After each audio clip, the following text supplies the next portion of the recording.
Hi friends, ಎಲ್ಲರಿಗೂ ನಮಸ್ಕಾರ. MRV YouTube ಚಾನಲ್ಗೆ ಸ್ವಾಗತ. ಇವತ್ತಿನ ರೆಸಿಪಿ ಬಾಳೆಹಣ್ಣು ಒಬ್ಬಿಟ್ಟು ಹೇಗೆ ಮಾಡೋದು ಅಂತ ನೋಡೋಣ. ಅದಕ್ಕಿಂತ ಮುಂಚೆ ಸಬ್ಸ್ಕ್ರೈಬ್ ಮಾಡ್ಕೊಂಡಿಲ್ಲ ಅಂದರೆ ಸಬ್ಸ್ಕ್ರೈಬ್ ಮಾಡ್ಕೊಳ್ಳಿ, ಕೆಳಗಿರೋ ಬೆಲ್ಲಕ್ಕನ್ನು ಪ್ರೆಸ್ ಮಾಡಿ. ಇದು ತುಂಬ ರುಚಿಕರವಾಗಿರುತ್ತೆ, ತುಂಬ ಚೆನ್ನಾಗಿರುತ್ತೆ. ನೀವು ಒಮ್ಮೆ ಟ್ರೈ ಮಾಡಿ. ಬಾಳೆಹಣ್ಣಿಂದಂತೂ ಸೂಪರಾಗಿರುತ್ತೆ. ಇದು ಹೇಗೆ ಮಾಡೋದು ಅಂತ ನೋಡೋಣ ಬನ್ನಿ. ಒಂದು ಪಾತ್ರೆಗೆ 2 ಕಪ್ಪು ಈ ಕಪ್ಪಲ್ಲಿ ಮೈದಾ ಹಾಕ್ಕೊಂಡಿದ್ದೀನಿ. ಮೈದಾ ಹಾಕ್ಕೊಂಡು ಒಂದು ಚಿಟಿಕೆ ಅರಿಶಿನ ಸೇರಿಸ್ಕೊಂಡು ಚೆನ್ನಾಗಿ ಕಲಿಸ್ಕೊಳ್ಳೋಣ. ಮಿಕ್ಸ್ ಆಗಬೇಕು, ಅರಿಶಿನ ಎಲ್ಲ ಮಿಕ್ಸ್ ಆಗಬೇಕು. ಹಿಂಗೆ ಕಲಿಸ್ಕೊಬಿಟ್ಟು ಒಂದೇ ಸ್ವಲ್ಪ ನೀರು ಹಾಕ್ಕೊಂಡು ನೀಟಾಗಿ ಮೈದಾ ಕಲಿಸ್ಕೊಳ್ಳೋಣ. ನೀಟಾಗಿ ಕಲಿಸ್ಕೋಬೇಕು. ಒಂದು ಸ್ವಲ್ಪ ತೆಳುವಿರಬೇಕು, ಅಲ್ಲಿವರೆಗೂ ಚೆನ್ನಾಗಿ ಕಲಿಸ್ಕೊಳ್ಳೋಣ. ಅತಿ ತೆಳುಗೆ ಬೇಡ, ಮೀಡಿಯಮ್ ಸೈಜಲ್ಲಿ ಇರಬೇಕು. ಈ ಹದ ಇದ್ದರೆ ಸಾಕು. ಅದು ಎಣ್ಣೆಯಲ್ಲಿ ನೆಂದು ಇನ್ನೂ ಒಂದು ಸ್ವಲ್ಪ ತೆಳು ಆಯ್ತದೆ. ನೀಟಾಗಿ ಎಣ್ಣೆ ಹಾಕ್ಕೊಂಡು ಚೆನ್ನಾಗಿ ನಾದ್ಕೋಬೇಕು. ಚೆನ್ನಾಗಿ ನಾವು ಮೈದಾ ನಾದಷ್ಟು ಒಬ್ಬಿಟ್ಟು ನೀಟಾಗಿ ತಟ್ಟಕ್ಕೆ ಚೆನ್ನಾಗಿರುತ್ತೆ. ಒಬ್ಬಿಟ್ಟು ಈ ಥರ ಚೆನ್ನಾಗಿ ನಾದ್ಕೊಂಡು ಈಗ ಇನ್ನೊಂದು ಸ್ವಲ್ಪ ಎಣ್ಣೆ ಹಾಕ್ಬಿಟ್ಟು ಒಂದು ಪ್ಲೇಟ್ ಮುಚ್ಚಿ ಸೈಡಿಗೆ ಎತ್ತಿಟ್ಕೊಳ್ಳೋಣ. ಒಂದು ಮಿಕ್ಸಿ ಜಾರಿಗೆ ಒಂದು 4 ಏಲಕ್ಕಿ ಬಾಳೆಹಣ್ಣ ಸಣ್ಣಕ್ಕೆ ರೌಂಡ್ ಮಾರ್ಕಾಗಿ ಹಚ್ಚಿ ಮಿಕ್ಸಿ ಜಾರಿಗೆ ಹಾಕ್ಕೊಂಡು ರುಬ್ಕೊಳ್ಳೋಣ. ನೀವಿಲ್ಲಿ ಯಾವ ಬಾಳೆಹಣ್ಣಾರು ಉಪಯೋಗಿಸ್ಬೋದು.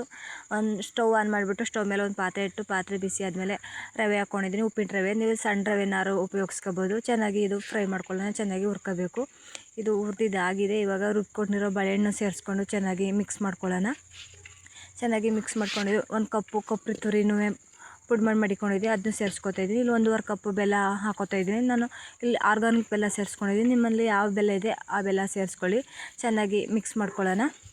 ಬೆಲ್ಲ ಎಲ್ಲ ಕರಗಿ ಚೆನ್ನಾಗಿ ಅಂಟು ಅದಕ್ಕೆ ಬರಬೇಕು, ಉಂಡೆ ಟೈಪ್ ಬರಬೇಕು. ಅಲ್ಲಿವರೆಗೂ ಚೆನ್ನಾಗಿ ಫ್ರೈ ಮಾಡ್ಕೊಳ್ಳೋಣ. ಚೆನ್ನಾಗಿ ಕಲಿಸ್ಕೊಬಿಟ್ಟು ಈಗ ಲಾಸ್ಟಿಗೆ ಏಲಕ್ಕಿ ಪುಡಿ ಹಾಕ್ಕೊಳ್ಳೋಣ. ಒಂದು 3 ಏಲಕ್ಕಿ ಕುಟ್ಕೊಂಡು ಸೇರಿಸ್ಕೊಂಡಿದ್ದೀನಿ. ಈಗ ನೋಡಿ, ಈಗ ಅಂಟೈತೆ. ಈ ಥರ ಆದರೆ ಸಾಕು. ಈಗ ಮೈದಾನೂ ನೀಟಾಗಿ ನೆಂದಿದೆ. ಒಂದು ಪೇಪರ್ ಮೇಲೆ ನೀವು ಬಳೆದೆಲೆ ಮೇಲೆ ತೊಡ್ಕೊಬೋದು. ಈ ಪೇಪರ್ ಮೇಲೆ ಇಟ್ಕೊಂಡು ಈ ಥರ ಹೂರಣ ಮಧ್ಯಕ್ಕೆ ಇಟ್ಬಿಟ್ಟು ಸುತ್ತ ಮೈದಾದಿಂದ ಕವರ್ ಮಾಡಿ, ಈ ಥರ ಮೈದಾದಿಂದ ಕವರ್ ಮಾಡಿಬಿಟ್ಟು ನೀಟಾಗಿ ತೊಟ್ಕೊಳ್ಳೋಣ. ಈಗ ಈ ಥರ ಉಂಡೆ ಮಾಡಿಬಿಟ್ಟು ಕವರ್ ಮೇಲೆ ಇಟ್ಬಿಟ್ಟು ಇಲ್ಲಿ ಬಳೆದೆಲೆ ಮೇಲಾರ ತೊಟ್ಕೊಬೋದು, ಇಲ್ಲಿ ನಟ್ಟಣಿಗೆಲ್ಲಾರ ನಡ್ಸ್ಕೊಬೋದು. ನಾನು ಇಲ್ಲಿ ಕೈಯಲ್ಲೇ ಒತ್ತಾಯಿದ್ದೀನಿ. ಈಗ ಮ್ಯಾಕೆ ಒಂದು ಸ್ವಲ್ಪ ಇನ್ನೊಂದು ಕವರ್ ತಗೊಂಡು ಎಣ್ಣೆ ಸವರ್ಬಿಟ್ಟು ಕವರ್ ಅದ್ರ ಮ್ಯಾಕೆ ಹಾಕ್ಬಿಟ್ಟು ಕವರ್ ಸಹಿತ ತೊಟ್ಕೊಳ್ಳೋಣ. ಈ ಥರ ತೊಟ್ಕೊಬಿಟ್ಟು ಇವಾಗ ಕವರ್ ತೆಗೆದ್ಬಿಟ್ಟು ಈಗ ಒಬ್ಬಿಟ್ಟು ರೆಡಿಯಾಗಿದೆ. ಇವಾಗ ಹಂಚು ಮೊದಲೇ ಇಟ್ಕೊಂಡಿದ್ದೆ, ಹಂಚು ಕಾದಿದೆ. ಈಗ ಹಂಚು ಮ್ಯಾಕೆ ಸೇರಿಸ್ಕೊಳ್ಳೋಣ. ಹಂಚು ಕಡೆ 2 ಕಡೆಯಲ್ಲೂ ಚೆನ್ನಾಗಿ ಬೇಯಿಸ್ಕೊಳ್ಳೋಣ. ಬೇಯಿಸ್ಕೊಬಿಟ್ಟು ಒಂದು ಪ್ಲೇಟಿಗೆ ಎತ್ತಿಟ್ಕೊತಾ ಇದ್ದೀನಿ. ಈಗ ಉಳಿದಿರೋ ಎಲ್ಲ ಒಬ್ಬಿಟ್ಟನ್ನು ಮಾಡ್ಕೊಂಡಿದ್ದೀನಿ. ಈಗ ಬಾಳೆಹಣ್ಣು ಒಬ್ಬಿಟ್ಟು ರೆಡಿಯಾಗಿದೆ. ನೀವು ಒಮ್ಮೆ ಟ್ರೈ ಮಾಡಿ, ತುಂಬ ರುಚಿಕರವಾಗಿರುತ್ತೆ. ಒಂದೇ ಥರ ಒಬ್ಬಿಟ್ಟು ತಿಂದು ಬೇಜಾರಾಗಿದ್ದರೆ ಬಾಳೆಹಣ್ಣು ಮನೇಲಿದ್ದರೆ ಈ ಥರ ಟ್ರೈ ಮಾಡಿ, ತುಂಬ ಚೆನ್ನಾಗಿರುತ್ತೆ. ಈ ವಿಡಿಯೋ ಇಷ್ಟ ಆಗಿದೆ ಅಂದ್ಕೊಂಡಿದ್ದೀನಿ. ಇಷ್ಟ ಆದರೆ ಲೈಕ್ ಮಾಡಿ, ಸಬ್ಸ್ಕ್ರೈಬ್ ಮಾಡಿ, ಶೇರ್ ಮಾಡಿ, ಸಪೋರ್ಟ್ ಮಾಡಿ.